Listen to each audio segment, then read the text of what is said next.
Thanks, Fran. Just to ask Michelle and Jeffrey, is raw data part of the discussion? Yes, I think it is. We can address the issues of raw data. So I see Wiley and Steve. Wiley, you want to go ahead? Thanks very much for your comments. I take from them powerful, positive reasons why research results might be made available to participants, and also the importance of choice, participants having an opportunity to decide whether or not they want results. Particularly given what we just heard, that raw data are on the table, could you comment on any scenarios or circumstances that you could foresee where giving results back to participants could be harmful to them?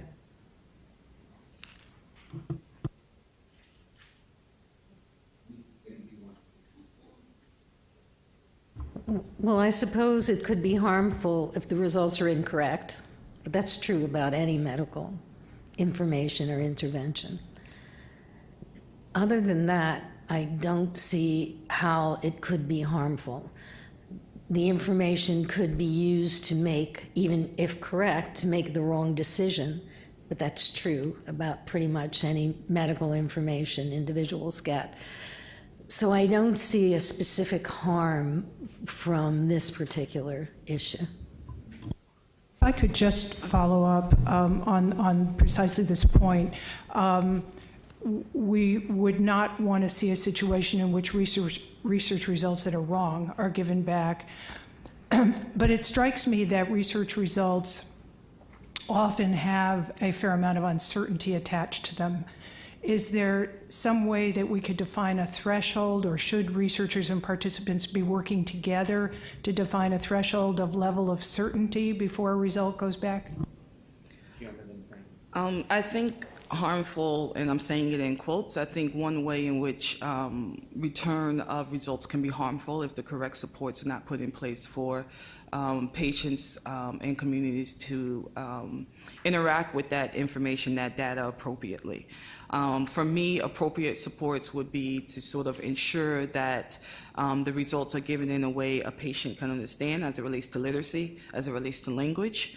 Appropriate supports also for me means, I think one of the other panelists talked about sort of having a process where a patient and or communities can follow up on the information, whether it's through a counselor, whether it's through a research staff person, whether it's through some type of website, some type of way in which there can be communication via Facebook. I mean, there's a lot of ways using technology that you can have that immediate interaction to sort of clarify information. I think for me, that's the only way that it will be harmful if there aren't supports in place.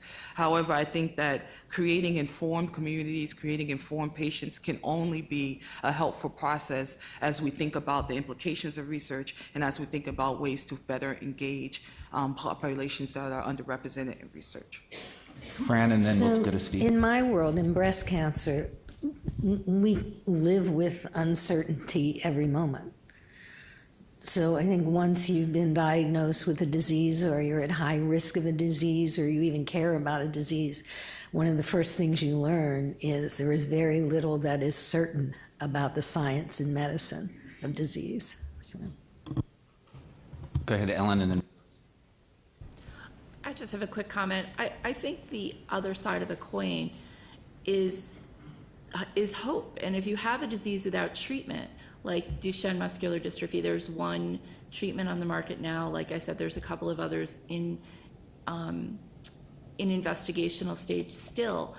But there's something to be said about telling somebody, well, this is what's wrong, and there's nothing we can do to help you. And then I think, like Chioma said, it's so important to have somebody help interpret those results. And this is not under the scope of this committee, but this comes up in newborn screening all the time. Do you do newborn screening for something that you can't treat? And it's a question that we've worked a lot about in Duchenne. And the question is, and what parents, I myself would rather have known, but there's a large contingent of parents that enjoyed those first 3 or 4 years of their child's life, not realizing that they had a life-limiting disease. And so that's just the other side of the coin. So a question really for all of you. Fran Visco used the term, the phrase was something like, unless the participant or the patient opts out, the information should be offered back. Not exactly what you said, but I hope that captures the spirit. We've talked about the results in quotes. So an investigator, let's say working on a biospecimen, might pull hundreds of data points out of that biospecimen. What makes something a, quote, result, or what makes something, quote, the information that should be offered back out of those hundreds of data points that might be pulled from a biospecimen or an imaging study or something like that? Well, I think I should have access to those hundreds of data points. I think I should have access to the raw data. But if to make a distinction between the raw data and then the research results, so the research results are those that have been evaluated and analyzed and perhaps validated. I'm not quite sure of that, but certainly analyzed, so that it's not just the data that comes from the sequencing, but then the analysis of what that data means. I think for me, this brings up the question on who sort of determines the results and what's appropriate in terms of the results, as you stated. And I don't have a direct answer. For me, it's important that we think about this as not an either or, but a both approach. So when I say that, I mean that there are standards and guidelines that can be monitored by, maybe, locally at the University IRB or a federal entity. But then there are opportunities to create localized sort of guidelines. And so for me, as everybody knows, studies are different across the board, and sort of what the results are and what data is different across the board. And so I think there needs to be processes in place in which we can sort of localize that conversation within a bigger framework that are national are standards. And I'm going back to the point that I think in localizing that conversation, it's important that we think about community engagement as a mechanism to localize that conversation and ask the question, what data is important, what those results look like, because I think the who determines needs to be an inclusive process. It's not just research. Researchers are scientists, but it needs to be the individuals that are impacted by the research. And again, I think it goes back to who interprets those data points. So you can give me 150 data points, but I don't know that they're meaningful to me without somebody interpreting what's actionable and what we don't know about. I'm just going to go around because all these table tents have popped up and I'm getting confused. So Richard? All of you are patient advocates or advocates for a patient community. I don't know if you all raise money for research, but if you had $1 to spend on research for your patient community, what proportion of it do you think is appropriate to spend on the return of individual results to people who participate in that research? Well, and what are the trade-offs? If I had $1 to spend on research, I would not spend it on research where there wasn't a system in place. We don't raise money for research, but I would not spend it. I would. So if you're positing that 90 cents of that dollar would go toward making certain individuals have the results of their research, then I would say then the research system is in a pretty bad place and we need to fix it so that it's 5 cents of that dollar that is going to fund that. But I don't really know. I know there are certainly costs involved in that process. Exactly what those costs would be and how they would be absorbed, I don't know. But I would want to invest my money in a process where individuals, the atmosphere is such that it is assumed that I will have the results of my research unless I opt out of that information. That's a really interesting question. We absolutely raise money for research. And again, after 13 years working with a particular drug company, I've had the opportunity working closely with the sponsor of this drug study to see a little bit from the perspective of the drug company as well. And I don't know that I know the answer to that. I'm not sure I agree with Francis. I think at the end of the day, I'm more interested in a treatment that is going to help my son than the other 195 biopoints that may or may not make any difference. And research money in a rare disease especially, and maybe the perspective is different in a rare disease, research money is hard to come by. Research is expensive. It's difficult to find study participants. You can't statistically weed out the outliers because there's not enough participants to begin with. So that's a very complicated question, and to be honest, something I had not thought about. Although frequently I think parents have made the decision that in the interest of getting the research to market faster, we're happy to make some sacrifices along the way, and maybe the other data points are part of that sacrifice. So I think from my perspective, maybe I want the majority to go towards actionable treatment of my funds. Fran. I think we don't raise money and fund research, but we very successfully lobby for billions of increased dollars in breast cancer research. And so we very carefully monitor how those dollars are spent and what's happening. So we're very conscious of how dollars are spent and what goes to what. I was recently part of a discussion putting together a proposal for something in metastatic breast cancer, and the question was a global consortium, and a question came up about the cost of getting specimens, access to specimens, and then sequencing them. And people in the United States said it was $3,000 a pop. People in other countries said it was $300 a pop. So my argument was then we should do all of the research in other countries, because you're going to get the same answer done just as well, and it'll be more affordable. So my point is that I don't think that is a black and white, bright line issue. I think there's a way to accommodate the need for getting research results to individuals. I also think there's different perspectives in the patient community. There's I care about me and I care about my daughter, or I want to end breast cancer for everyone, more of a public health approach to the issue. And I think that this discussion has to be in the context of a public health approach, because you're talking about changing systems.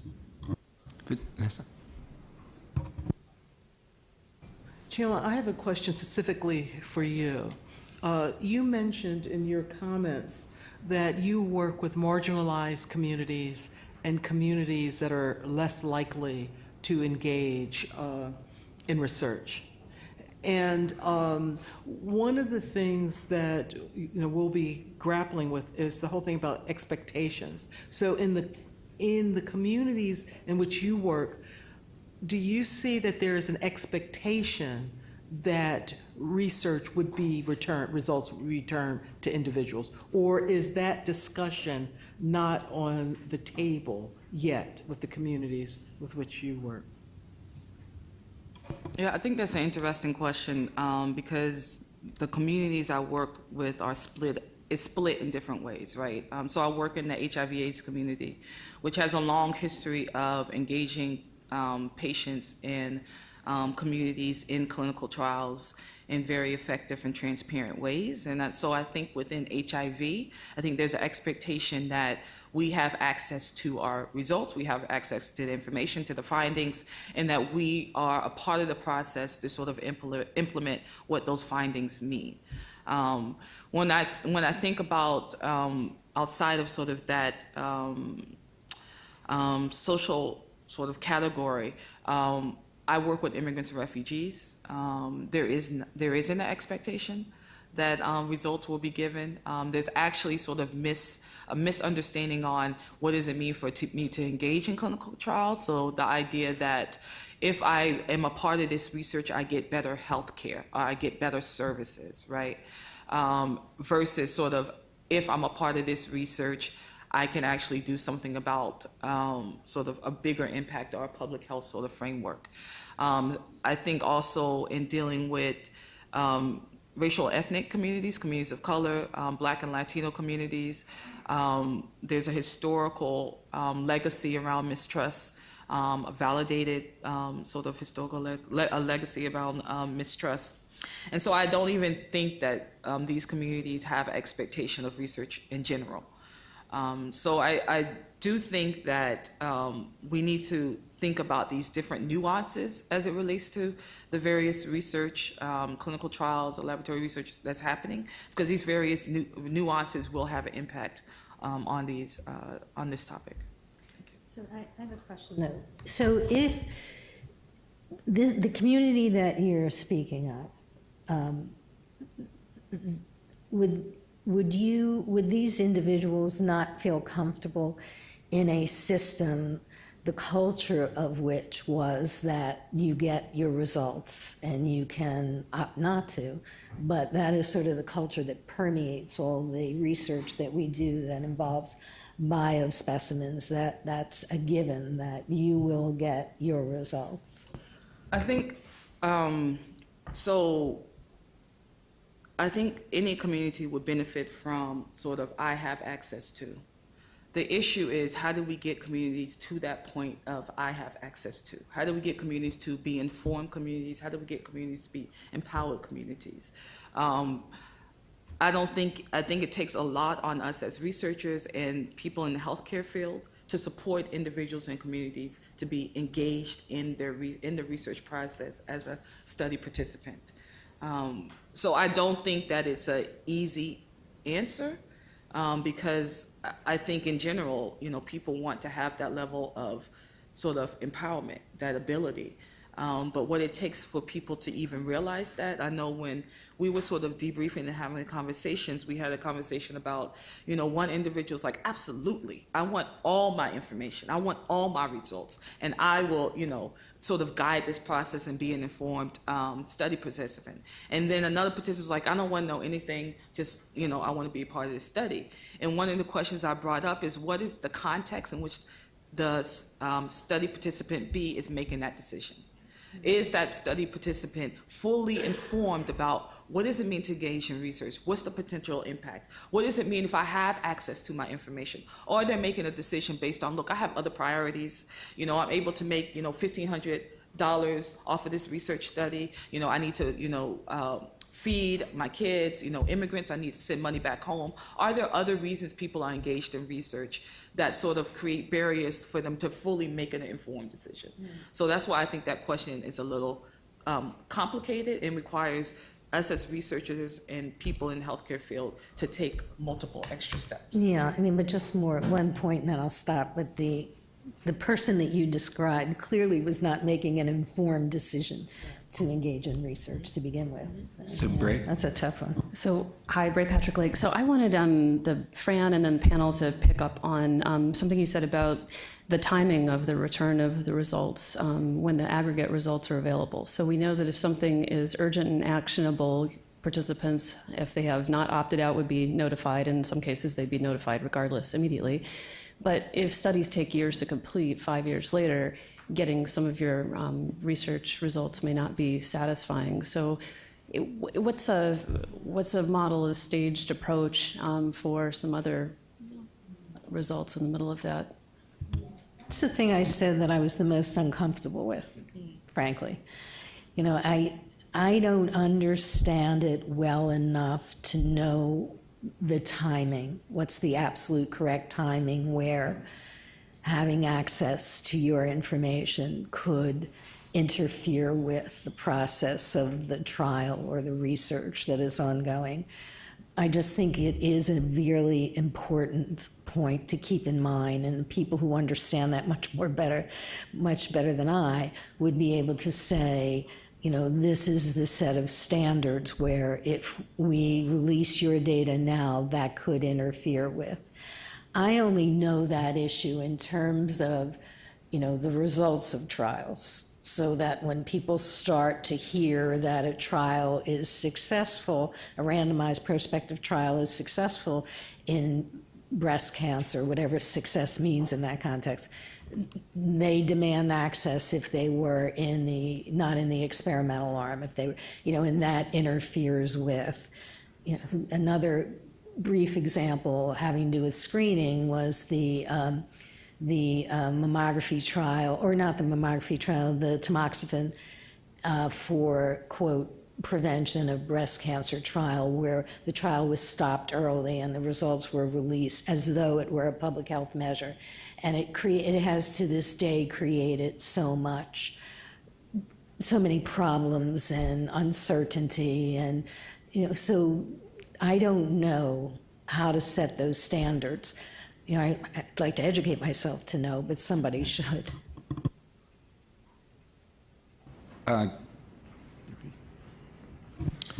have two questions, one from Consuelo and one from myself, so I'll start with mine first. And the reason, of course, we're talking about this issue is that there hasn't been much of a tradition of return of individual results, but there's also not been much of a tradition of returning general study results. So I'm interested in whether you have any thoughts on that distinction, to the extent that I think there's a fairly strong impetus out there now to say investigators ought to be returning the general study results as a way of respecting participants. In certain circumstances, is that going to be sufficient in order to maintain or not undermine trust? In other words, do general results help mitigate an obligation to return individual results, or do you see those as really two different kinds of things?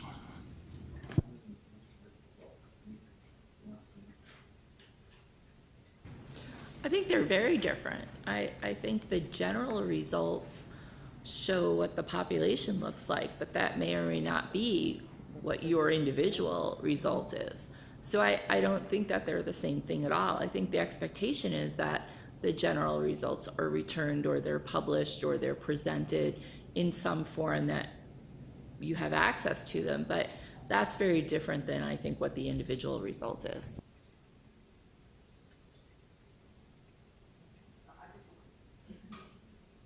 So I think it is of utmost importance, not just respect for individual participants, but respect for healthcare and for researchers and investigators, that general results, including negative results, be disseminated and made public. That is incredibly important, because we tend, if we don't publish negative results, we continue doing the same thing when we've already answered a question, and for all the obvious reasons. So I think it is very important to do both. I don't think releasing general results is sufficient, mitigates the issue of individual results, because I didn't think we were just talking about how this particular study affected me. I thought we were also talking about the results of the genomic sequencing on the biospecimen that I contributed to this trial, which may result in information that has nothing to do with the questions being asked in those trials. And so I believe I'm entitled to all of that information in addition to the general. Just a point of clarity, I think there's even an issue around returning general results. Because in my experience, even when general results are returned, they're after the study has been completed, after the research has done some type of publishing, and then they're returned to maybe sort of the community in maybe a more community participatory way. So I think even when we talk about general results, we need to talk about general results throughout the clinical trial or throughout the study, not just at the end. But I do agree that individual and general serve two different purposes, and both of them are definitely relevant, like Wayne said. Consuelo had a question. Consuelo's question, and also welcome other committee members who are joining us remotely to go ahead and send questions through me if you wish. So Consuelo asks this question: what guidance do you have for returning results given the differing needs and resources of individuals to understand and act on research results?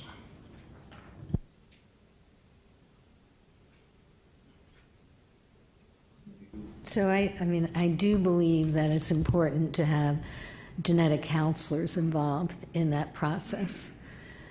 I think that it's important to be able to explain to people that they're not going to be able to act on every piece of information they get, and some of it, maybe in the future you'll be able to act on it, maybe it'll guide you toward a different clinical trial or something, but but the uncertainty of that information and the lack of knowledge, actionable knowledge about that information, has to be imparted. But I think how you deal with it overall, that should be in the purview of genetic counselors.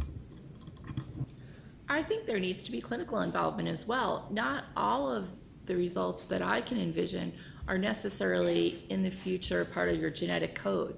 For example, the drug that my son is on, and again, I can only speak from what I know, they have cardiac information. They're not going to release the cardiac information. They're not going to say whether or not this drug is impacting the heart, which is huge in this disease, until they go through the FDA process. Because if, in fact, it's not impacting the heart or there's issues with the heart, it could impede their ability to get the drug approved with the FDA. So sometimes there's a reason that that information is held back. Whether that's right or wrong, I don't know that I know the answer, but the ultimate goal in a research study, in a drug study, in a specific drug study, is to get the drug approved by the FDA from the drug sponsor. That's what the drug sponsor is looking to do when they set out. And so if there's information that will get in the way of getting that drug approved, they aren't willing to give you that information. And sometimes they're not even willing to gather the information. And that's a huge loss to the community if they don't gather the information in the process. Because once the drug is approved, they can hopefully go back and take a look at that information. And that's where it is important that I think individuals get their individual data. Because that information is there. They've gathered it. They've taken the information. Now let's make it useful. Continue around the table. I can't see, I think Suzette.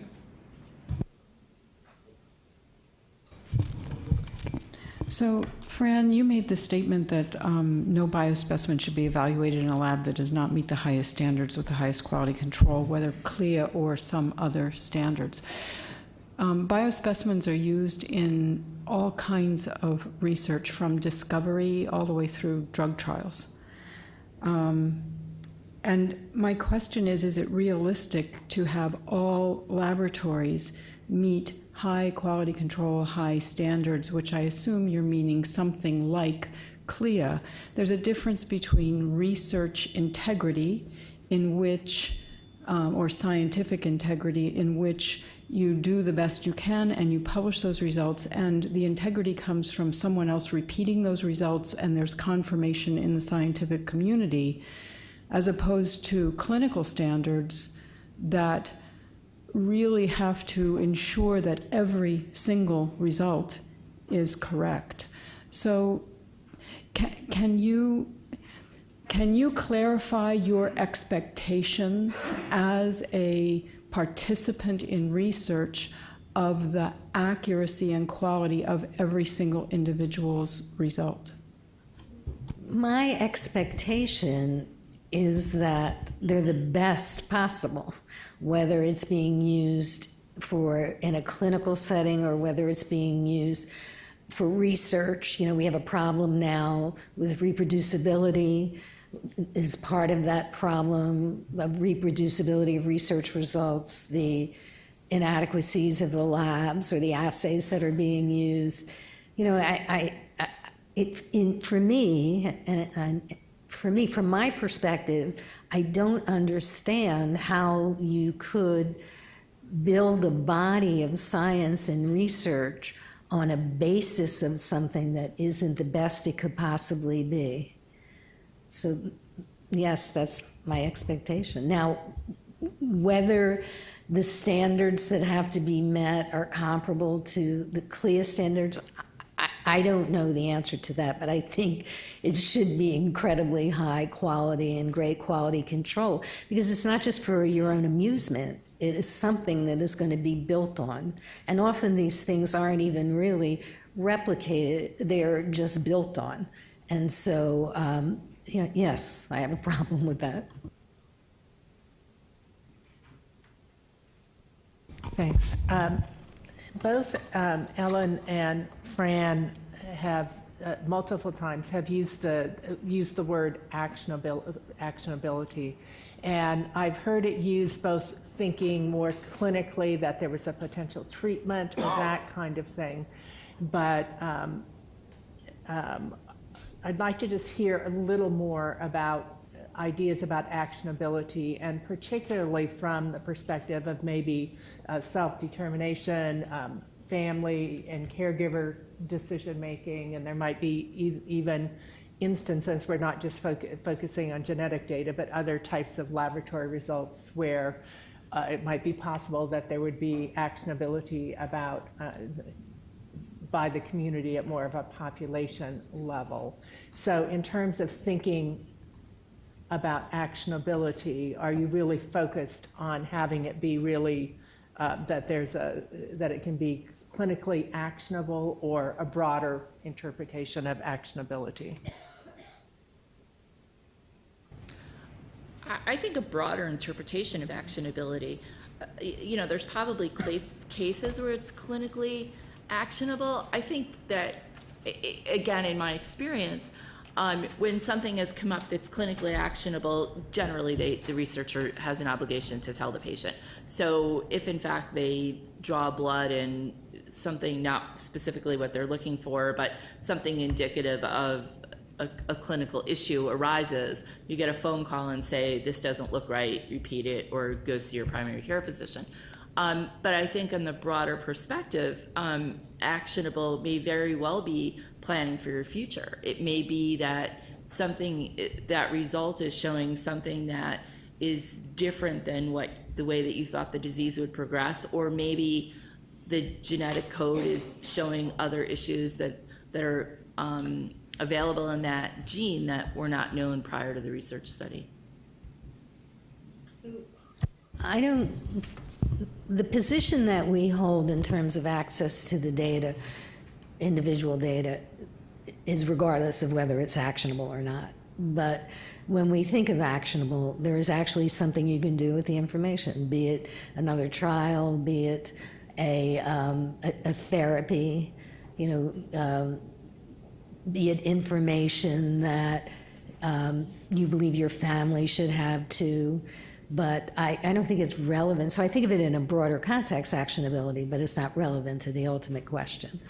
The ovarian cancer trial, and I forget the drug, where after the trial they decided to test for BRCA, presence of BRCA in the biospecimens that they had. I think the trial was completed, and they found that 15% of the participants did have BRCA 1 or 2, and that did relate somehow to the effectiveness of the drug. And the question was, should we go back and tell these people? The trial's over. Should we find them and tell them? And only half of the people got the information, and that was pretty troubling. But that is information that I personally think is actionable only insofar as you should seek genetic counseling if you have a BRCA 1 or 2 mutation, and understand which mutation it is and submutation.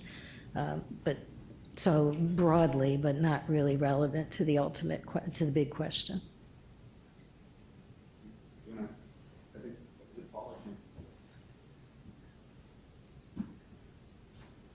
So I want to follow up on part of this discussion that relates to balancing the costs involved in returning data and the potential impact on the research. And I think we've heard some differences among the three of you as to how that cost-benefit equation should be solved.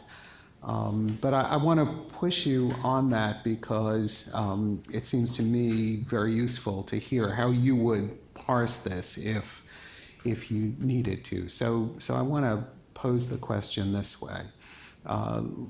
Let's assume that, in fact, the costs associated with returning data will necessarily come out of a research budget and therefore necessarily slow down the research effort.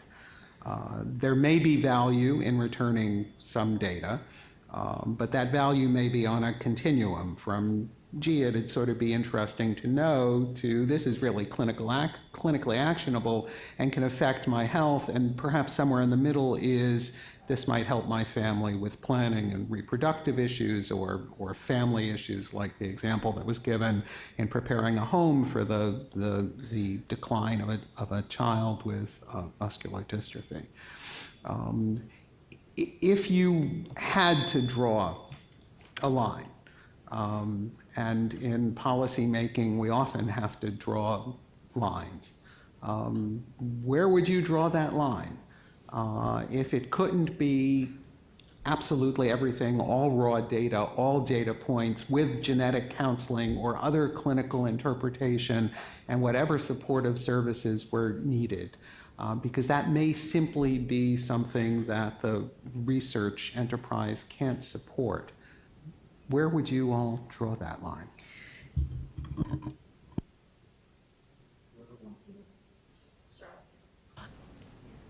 You know, I think in the disease community that I'm familiar with, I'm fairly sure they would draw the line in getting the treatment to market as fast as possible.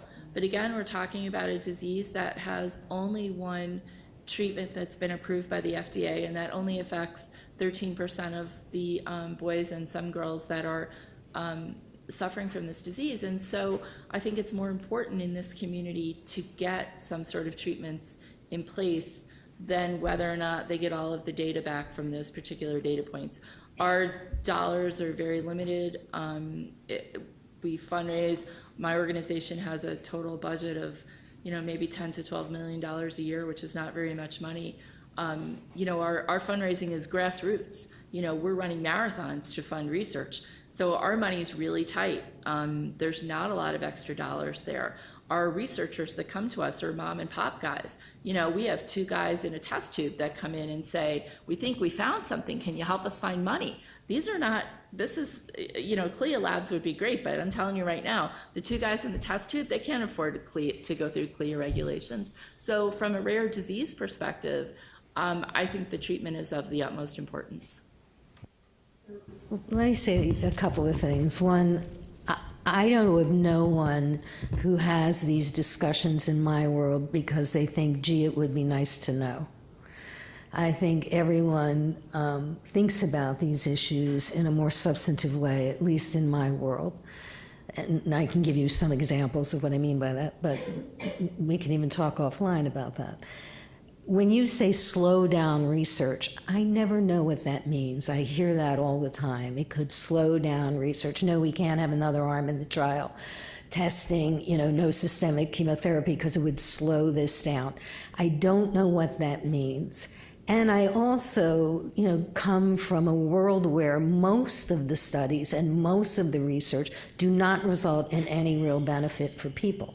So I don't know what it means to slow down the research, or, you know, it's going to cost more, how much more, where can we cut other costs in order to make certain this happens. I mean, there's so many issues that should be addressed just before we assume that doing this would slow it down.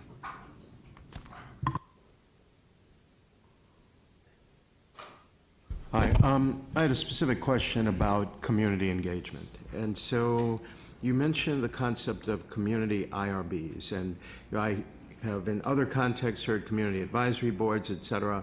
One potential challenge, I think, and I really appreciate your perspective on this, is what degree of influence do these boards have on overall projects? In other words, I could see a situation in which a community IRB might not be in sync with institutional IRBs, et cetera. So I'm curious about your experiences with that and how these groups can work together to ensure that the common goal is achieved. So I was a part of a community IRB in Boston called the CRAB. Terrible name if you do HIV/AIDS work. But so it was called the CRAB. It was housed at Harvard School of Public Health, and then it moved to UMass Boston. That community IRB actually had more of an informal structure. and where researchers had the opportunity to actually present their study to the community IRB. And then there's a conversation around whatever maybe questions the researchers have, or some of the challenges that the community IRB saw in the research, right? And so then the community IRB was basically able to stamp sort of their approval as they go into communities of color, particularly in Boston, Black and Latino communities of color. There are more formal structures that are in place. Like I mentioned, CCPH, Community Campus Partnership of Health, has done a significant amount of work around community IRBs that are more formal. One coming out of Hawaii, then a couple here in the United States, where they actually do have formal relationships with university IRBs. And they see themselves as an equal partnership ensuring that this project is received well in the community, respects community ethics, and all the other things that come with that. I think that it will be interesting to use this concept within clinical trials, because particularly the studies that come through these community IRBs are community-based participatory studies. They are not clinical trials. They're more so observational intervention studies. So I think it will be interesting to have this conversation as it relates to sort of what we're talking about today. I would encourage people to go and look at CCPH as a resource in terms of that particular work that they're doing, and get more information. But I definitely know that community IRBs have not been talked about as it relates into sort of clinical trials and laboratory studies. I don't know if that answered a little bit of your question. So I'm going to call on myself, is that okay?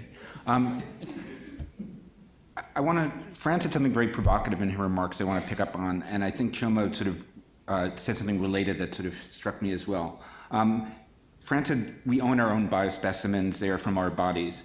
And Chioma talked about how doing certain things in a certain way can reproduce the inequities that already exist. We all know the immortal life of Henrietta Lacks and how somebody's biospecimen became somebody else's property. If we maybe legally and under current law, we don't own our own biospecimens. What does that mean to people on the panel in terms of, we're moving now from what's nice to do or what research can afford to, like, you know, it does come from our bodies or other people's bodies, and what does that mean to you sort of from a personal perspective, and who gets to claim ownership? Is it based on people who are in certain communities who have easier access to research and research investigators, or is ownership to be more broadly construed? So I was speaking in terms of ownership of you take a piece of tissue out of my body for research purposes. I'm allowing you to use it for research purposes, but I actually own that tissue. And one of the things that we've talked about in NBCC is the idea of like an organ donor card and setting some criteria for what kind of research that my tissue can be used in. It gets a lot more involved in that. There's a lot of issues that we've talked about in that regard. I'm not talking about having a share in a patent and making money from any drugs that result from the research on my tissue. That's a whole different question as to whether that's a different question. But that's not what I'm talking about. I'm talking about ownership in the piece of my body that I am allowing you to use in your research, and the control that I should have over that use in that instant and ongoing.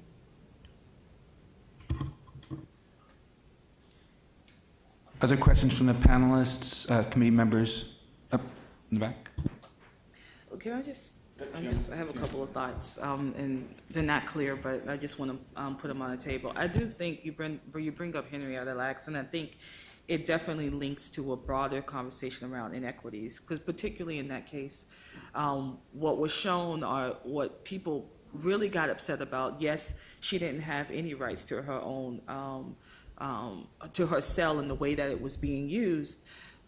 In addition, it was for generations to generations and generations. In addition, the family did not benefit. And so the family was found to be poor, uninsured, while research is making money off of their sort of aunt, grandmother, whatever's, cell or tissue. So I think it does bring up a bigger conversation about how do we reproduce inequalities. I also think that this is an interesting place to have a conversation around informed consent, and does that sort of play a part in how do we sort of allow or give patients the opportunity to sort of check off in loose terms how to use sort of their specimens. I'm not sold on the fact that informed consent is the right way to go. And one of the reasons is because it's already a complicated document. Especially for clinical trials, it becomes a legal document. It really doesn't become a document of informing someone to make a decision on whether they want to engage research. So I'm not sure that informed consent or even the informed consent process is where this sort of, in quotes, checklists or approval should happen. I go back to sort of thinking about, are there other places, are there other ways in which we can create systems and processes in place that answer that question, who determines at what cost and in what extent, and how can we think about it in a more local way? I know it's important to create standards, guidelines. I know it's important as it relates to policies and in making sort of bigger sort of decisions around spending money. But I think especially critical to research and critical to the impact of research on individuals and communities, and what we're seeing now sort of in the greater sort of mix of society, that we need to think about how this question is posed on a very local level, and how do we create processes and systems in place in which it could be answered within studies. The initial thing that I thought of is, all studies have to submit data management plans. Do all studies have to submit ROR plans? Like, are there ways in which we can think about it that could be very much localized and based on studies? Because even the previous question that Paul asked around cost and benefits, I was challenged with that because I don't think it's one answer. And I don't believe in entering this conversation in this process as it having to be either or. I think it can be both, and we need to just think more critically around how it can be both.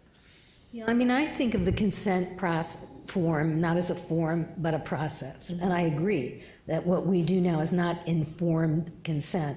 The balance is more toward institutional protection than it is informing. But I'm thinking, whenever I think about these things, I don't think in terms of, so what do we have and how do we use it? I think in terms of which should it be. And I think the consent should be a process that has a lot of education surrounding it. And I think we have to have a public education process where people understand these issues even before they need them. So pie in the sky. Then Stephen. So I wanted to hear your perspectives on engaging research participants or patients that may not have insurance, access to good healthcare support. I've heard some really scary conversations recently between investigators of saying, why would we include this population because we know they don't have access to medical care? Why would we return results? Because they might find something that needs treatment, but we can't provide that because we're only doing research. So this is more, I would love to hear a dialogue even between the three of you about how you feel about this. To me, it struck my heart in a way that's unacceptable, but yet I feel like there's this tension between the resources that we keep hearing about. What if we can't actually responsibly return results in a way that supports people with health literacy and local context, or even care in some cases? How do we navigate those issues?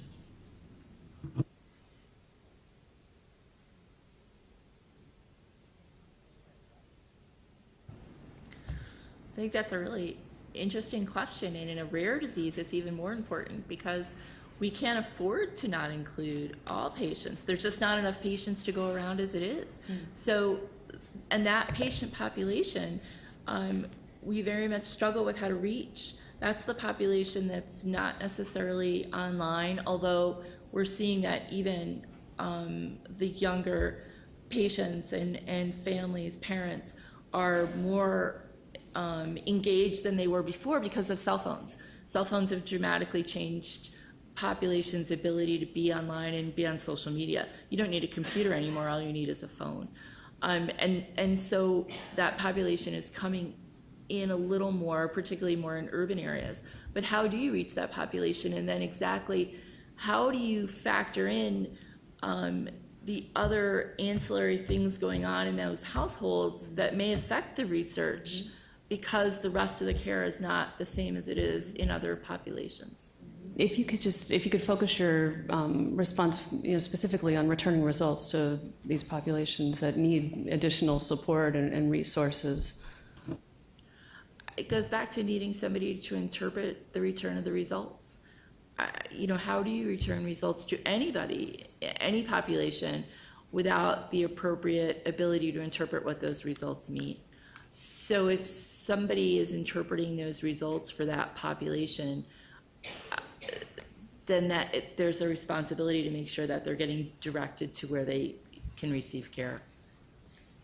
Just as clarity, you're talking about return of results for populations that are impacted but are not able to participate in the research study due to some of the issues you brought forth? I'm talking about basically researchers saying it's too hard to even return results to these populations because we know we don't have the resources, we don't have the ability to do this in what we consider to be a responsible way. It would just be easier either not to include them or not to return results. And thinking about how can we appropriately address that?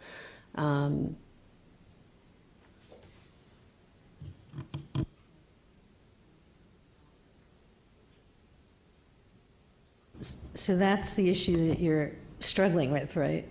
With this particular panel, right? And not this panel, I mean you, the IOM, is how to return results.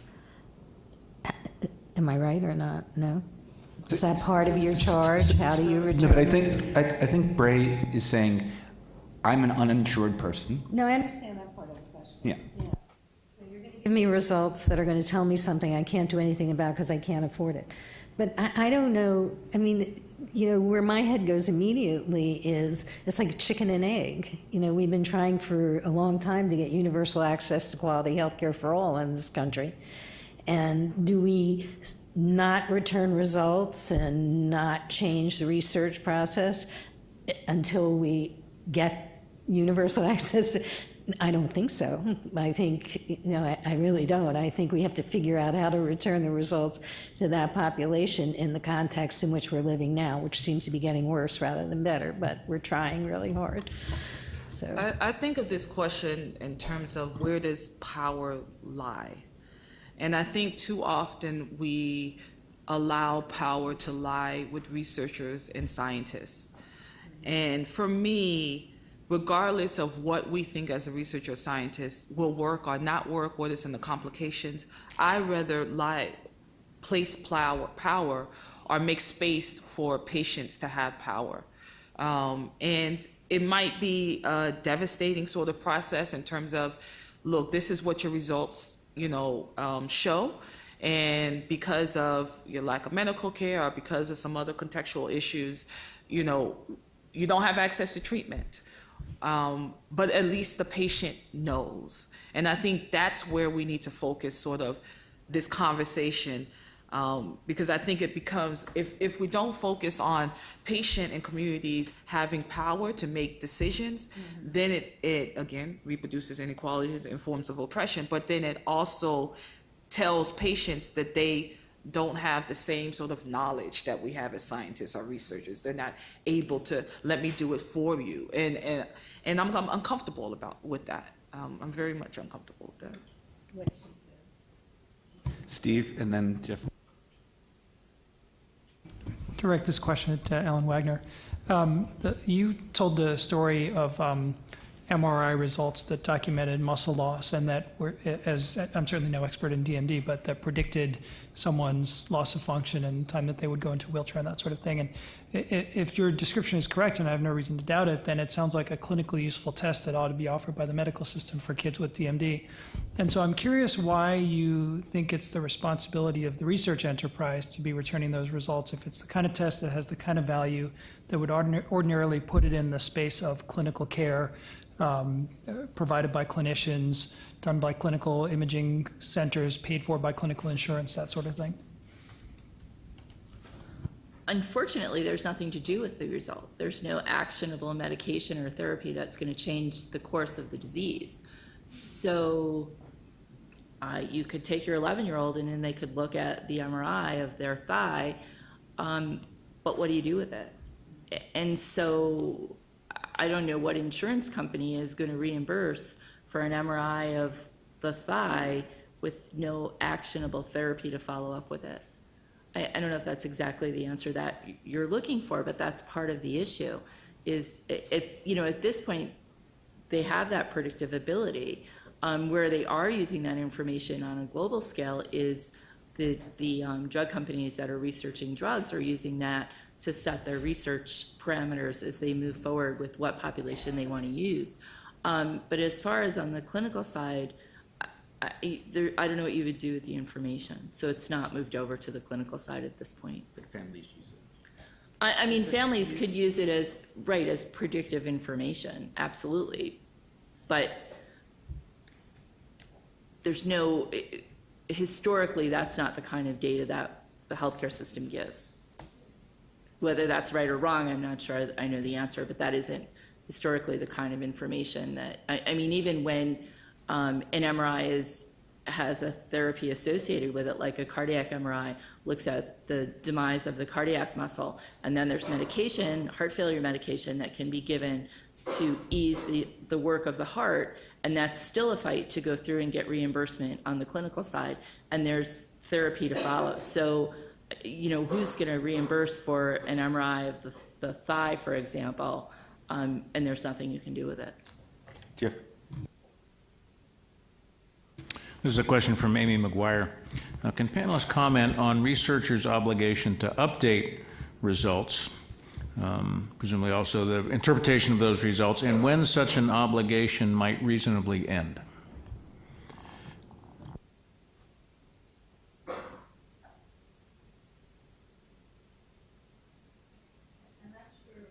Update results of a trial or update results, in other words, you're doing something else with my biospecimen that has nothing to do with this trial, so you're continuing to use it for research. I think I'm guessing the question really relates to, say, a genetic variant, and you're uncertain about what that means at this day and age. But 5 years from now, folks have figured out whether that's a pathogenic variant or not. So 5 years later, do investigators have the obligation to reinterpret those? Once the reinterpretation of our knowledge has occurred, do we go back to research participants from past projects, or when does any obligation to return that information disappear? I don't know that it does. I mean, the example that I gave about the ovarian cancer trial, that was a number of years after the trial had ended, that they took out the tissue and looked at it for BRCA mutations, and they certainly felt an ethical obligation to do something with that information. And so I don't know that it ends. But if you have the raw data, you can keep up with what's going on too. So. If you return the results to the individual, then they have the results. So 5 years later, they have the information. So really the question is the obligation to return the results again 5 years later, or to go back and offer interpretation of the results that you've already handed out?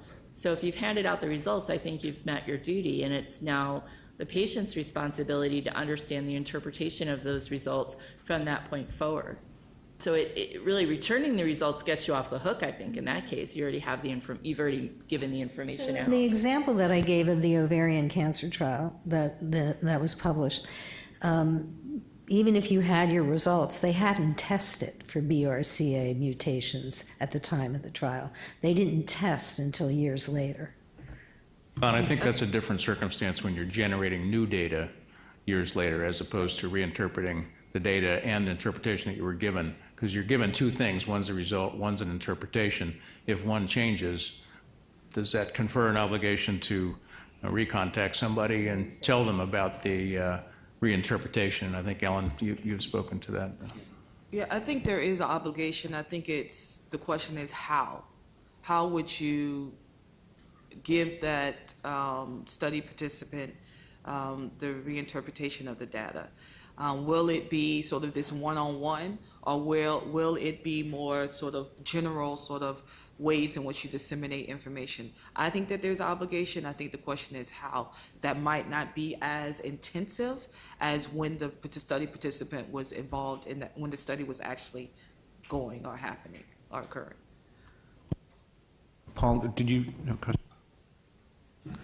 so on the chance that the issues we've asked you to address haven't been challenging enough, I want to pick up on actually what surfaced just a moment ago with regard to subsequent use of biospecimens that have been contributed by research participants, by researchers down the road. Not the folks you know, not the people who enrolled you, not the people who are providing your clinical care, but people on the other side of the country or the other side of the world who you've never met and have no relationship with, but who may, in analyzing the samples, identify results that could be clinically actionable or could be personally actionable, or for those of you who would advocate an even broader standard, simply additional results looking at, for example, areas of the genome that hadn't been examined before or other aspects of the materials. Do any of your views change with regard to down the road use of these materials? And in responding, I think it'd be helpful to us if you could take into account the fact that those people may not know who you are, how to reach you, who your caregivers are, may not be licensed in your state to provide clinical care to you, which might involve the communication of clinical findings. I mean, how do you think about those issues? I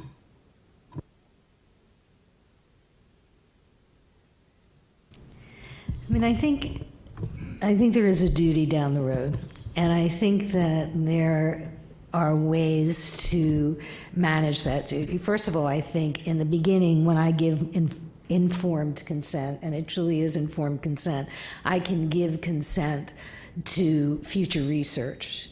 Because I'm constantly hearing from scientists about, well, do I have to go back and contact everybody to get consent to do what I want to do now?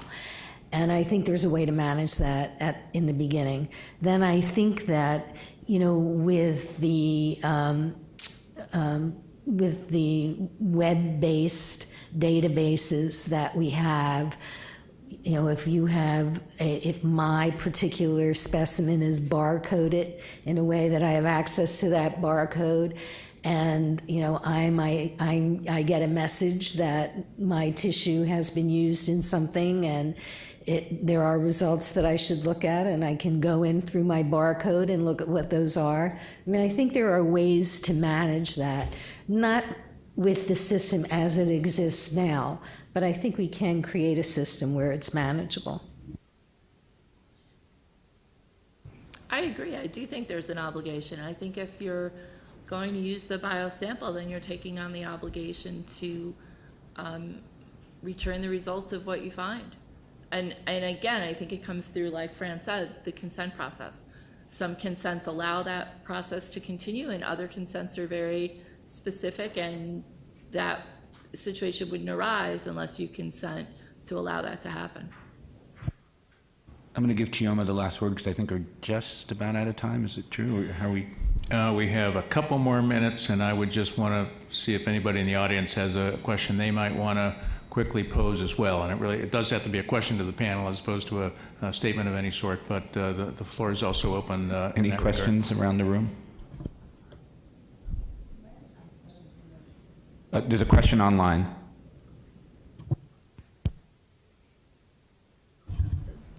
This is from Dave Kaufman.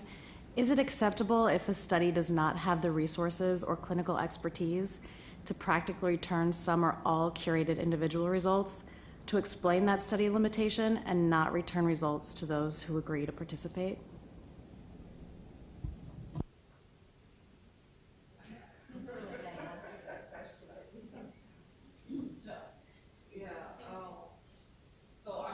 With the assumption, is the assumption that So I think, again, this gets back to sort of the informed consent. Like what happened during that process, and was return of results a part of that conversation? Because I would say it's an ethical issue if the informed consent included, yes, you'll get your results back, you know, in whatever form, and then later down the line, the study doesn't have the financial resources or the support services to actually do that. Like, to me, that's concerning, and it's an ethical issue. If it's, you know, if there's a conversation up front about what is or is not available in terms of return of results at the beginning, and people are able, I mean, this informed sort of participant is, I think we should do hashtag informed participant. If the person is not is informed on what it means going into the study, then I think that, you know, that's a sort of valid position to have. Like, you know, if the person knows I'm participating in the study won't have the resources to give me my results, individual or general. So, you know, but I still want to participate. I think that's a fine position. Now, if resources come down the line, that's what I looked at them, was like, wait, if resources come down the line, there is, I feel like so if I'm a basic researcher and I'm like, oh, I can't do the clinical stuff, I get to opt out from giving you your research results back? That's what I heard in the question, is like, I do basic research, I don't go to your patients, but I'm going to use your biospecimens. Do I have an obligation?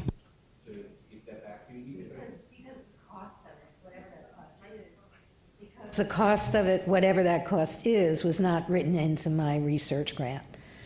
So I would say no. You have to write that cost into your, I don't think anybody knows what that cost is. Could be $3,000, could be $300, could be $30. Can I ask a clarifying question? You talk about biospecimens collected for research.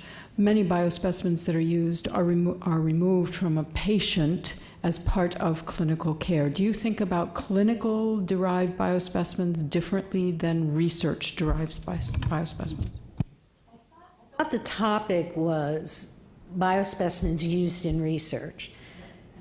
Whether they're taken from me as a result of my clinical care or not, you know, if it ended up in a bank, or if Jefferson Hospital in Philadelphia decided to use my biospecimen on a research protocol that they were working on, having nothing to do with my clinical care, I think, yes, it's still involved in this discussion.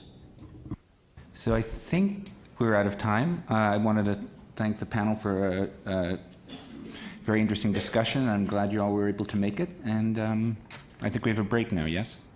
We do, and my thanks to the panel as well. It's an excellent session, very helpful, and thanks to Gregg for his leadership of the panel. And we have a break now until 10:30.